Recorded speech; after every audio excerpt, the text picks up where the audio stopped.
La guerre en Ukraine se caractérise par le fait que la Russie et l'Ukraine possèdent toutes deux certains des systèmes d'armes les plus avancés jamais créés. Le champ de bataille est envahi par des drones de pointe, même s'ils n'en ont pas forcément l'apparence, des réseaux de défense aérienne sophistiqués et des munitions guidées de précision. Ces systèmes représentent des décennies d'innovation militaire tant de l'Union soviétique que de l'OTAN. Et pourtant, en ce qui concerne l'efficacité réelle sur le champ de bataille, l'un des outils les plus fiables de chaque côté est quelque chose de si simple qu'il remonte à la Seconde Guerre mondiale. Nous parlons de leurres, ou d'armes factices conçues pour tromper les forces ennemies. Les leurres gonflables jouent un rôle de plus en plus important dans la stratégie de défense de l'Ukraine. Et, comme vous allez le voir, ils pourraient coûter à la Russie des millions de dollars en munitions gaspillées chaque mois. Les leurres utilisés par les Ukrainiens sont un concept si simple qu'un général d'avant la Seconde Guerre mondiale les reconnaîtrait immédiatement.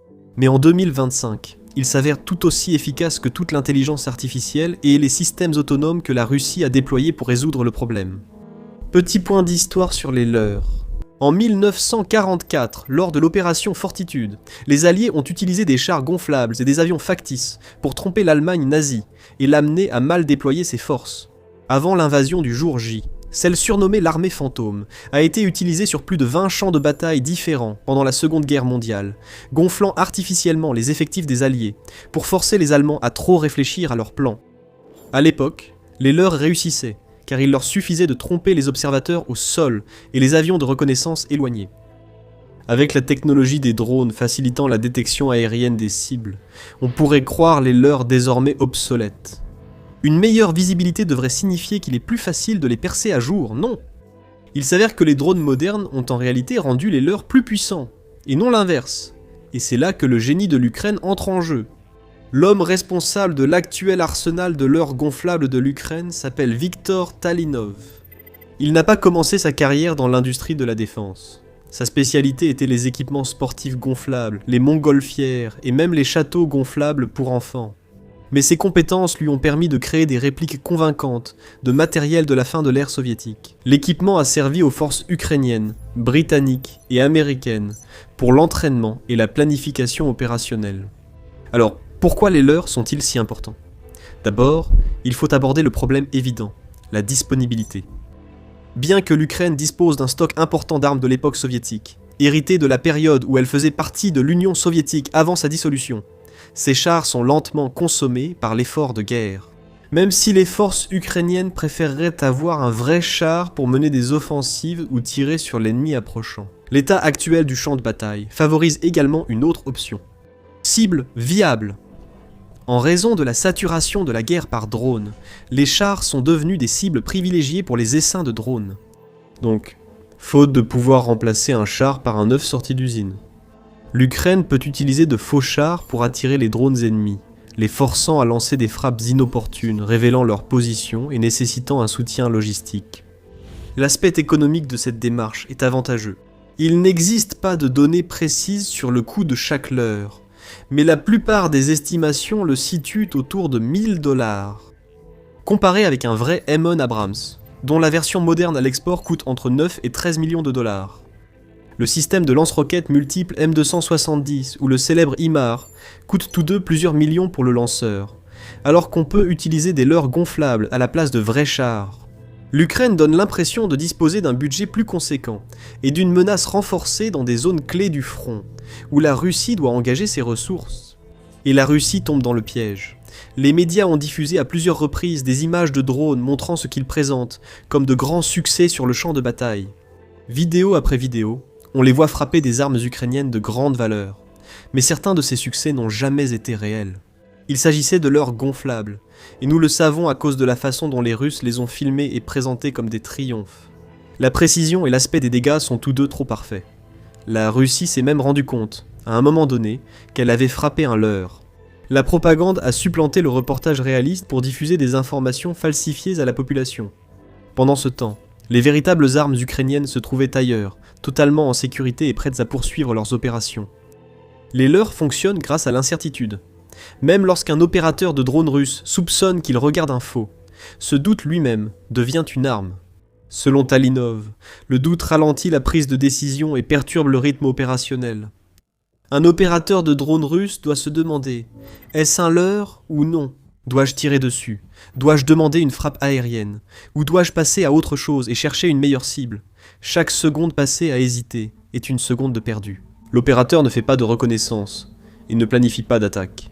Et quand vous coordonnez des opérations militaires sur des centaines de kilomètres de ligne de front, ces secondes deviennent des heures, et ces heures font perdre de l'élan. L'Ukraine rend cet effet encore plus puissant en déplaçant constamment les leurs vers de nouveaux emplacements. Ils les repositionnent exactement comme ils le feraient avec les vraies armes. Cela ne fait que renforcer l'illusion. Les analystes du renseignement russe voient du mouvement. Ils voient ce qui semble être un véritable repositionnement tactique. Ils commencent à croire qu'ils suivent des cibles réelles, alors qu'en réalité, ils ne font que suivre les leurs sur le champ de bataille. La plupart de ces systèmes gonflables peuvent être déployés en quelques minutes, ce qui minimise le temps pendant lequel le personnel ukrainien est exposé au danger. Mais cela signifie aussi qu'ils peuvent être rapidement déplacés, compliquant encore davantage la tâche de ciblage de la Russie. L'ingénierie derrière ces leurres est également étonnamment sophistiquée. Nombre d'entre eux possèdent des sources de chaleur intégrées, leur conférant des signatures infrarouges similaires à de vrais véhicules vus avec des systèmes d'imagerie thermique ou des viseurs de ciblage. Un opérateur de drone qui vérifie la cible avec des capteurs thermiques observe une signature thermique, similaire à celle émise par un moteur de char, combinée à une apparence visuelle. Et avec le stress et l'urgence inhérents aux opérations de drone, il est facile d'imaginer comment les opérateurs pourraient être trompés. Après tout, si cela ressemble à un char et se comporte comme un char, pourquoi ne serait-ce pas un char? Les itérations suivantes vont encore plus loin.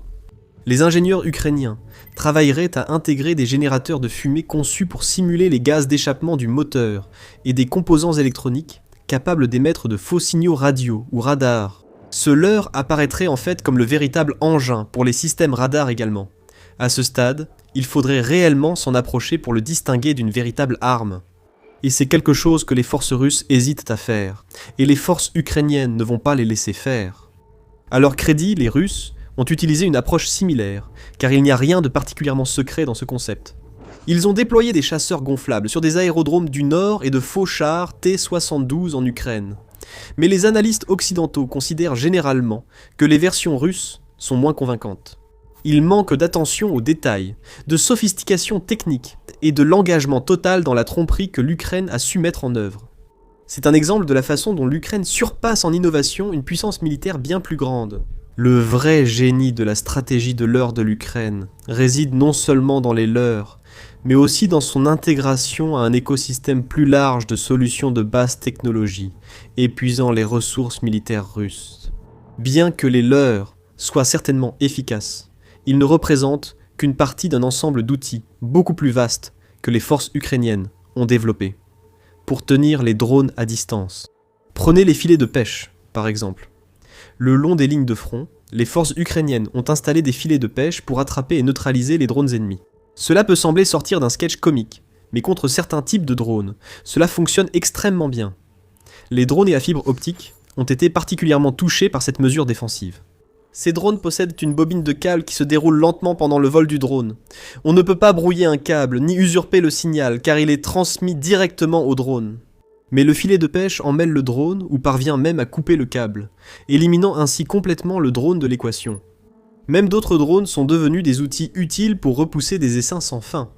Les Ukrainiens ont développé de simples drones FPV qui coupent la fibre optique, mais ils sont aussi allés jusqu'à créer un drone équipé d'un petit fusil de chasse chargé. Ils l'utilisent littéralement pour pulvériser les drones adverses en plein vol. Puis il y a la solution qui ne coûte presque rien, mais qui peut s'avérer étonnamment efficace. Tir d'armes légères et de mitrailleuses.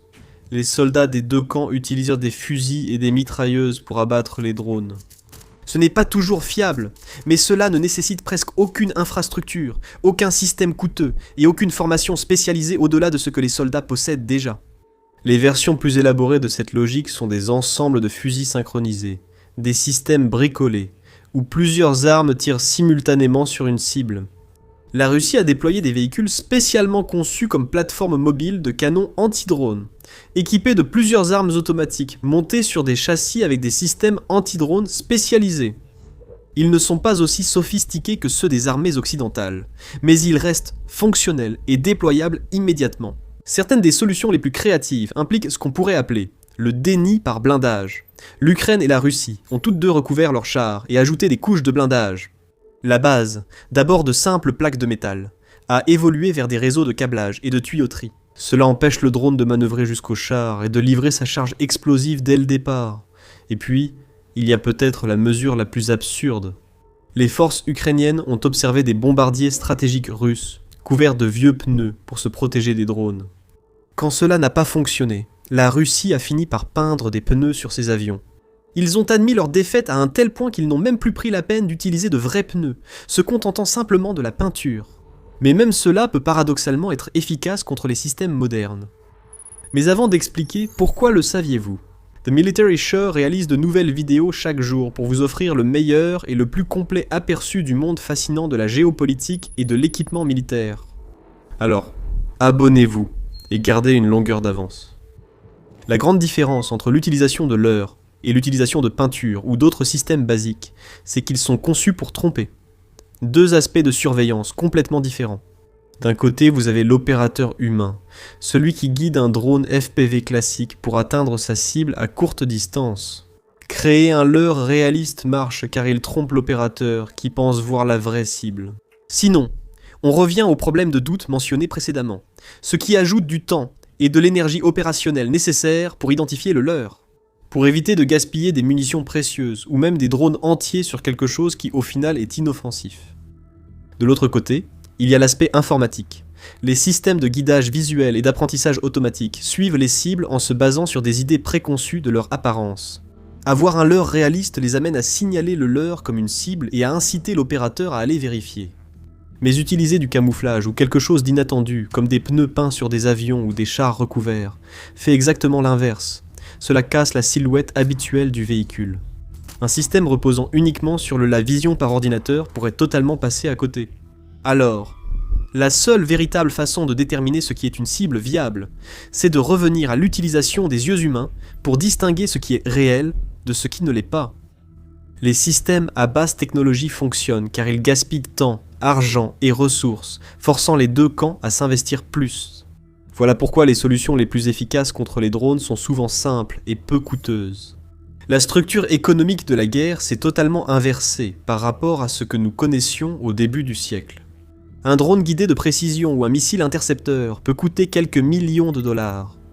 Un leurre gonflable ne coûte que quelques milliers. Et lorsque vous essayez de vous défendre contre des essaims de drones coûtant entre 1000 et 10 000 dollars chacun, la solution high-tech coûteuse commence à paraître absurde face à l'alternative low-tech.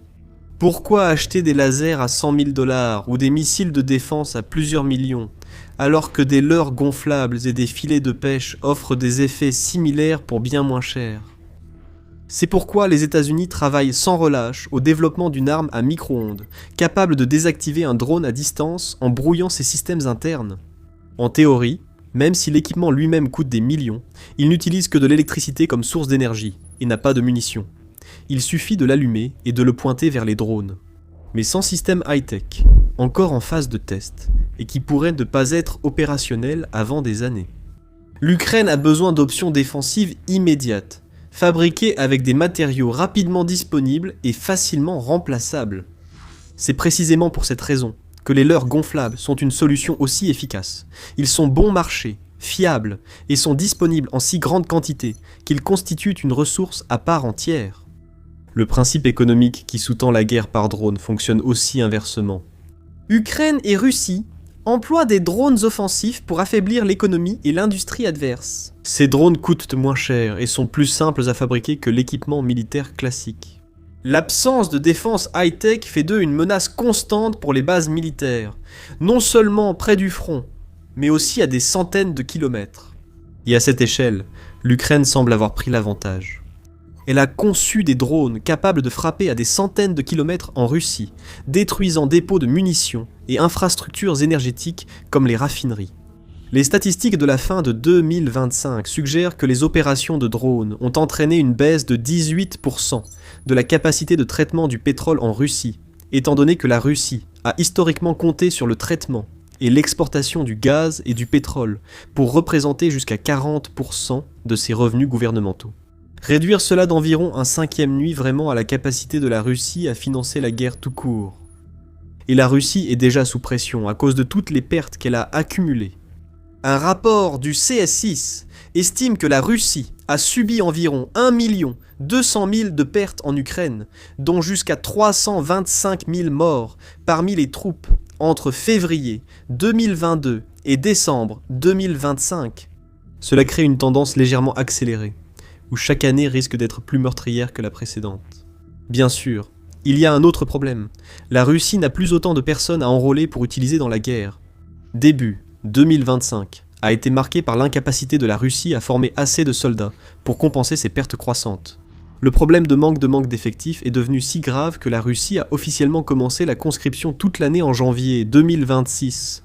La nouvelle loi rend plus difficile aux conscrits d'éviter l'enrôlement ou de quitter le pays avant leur incorporation.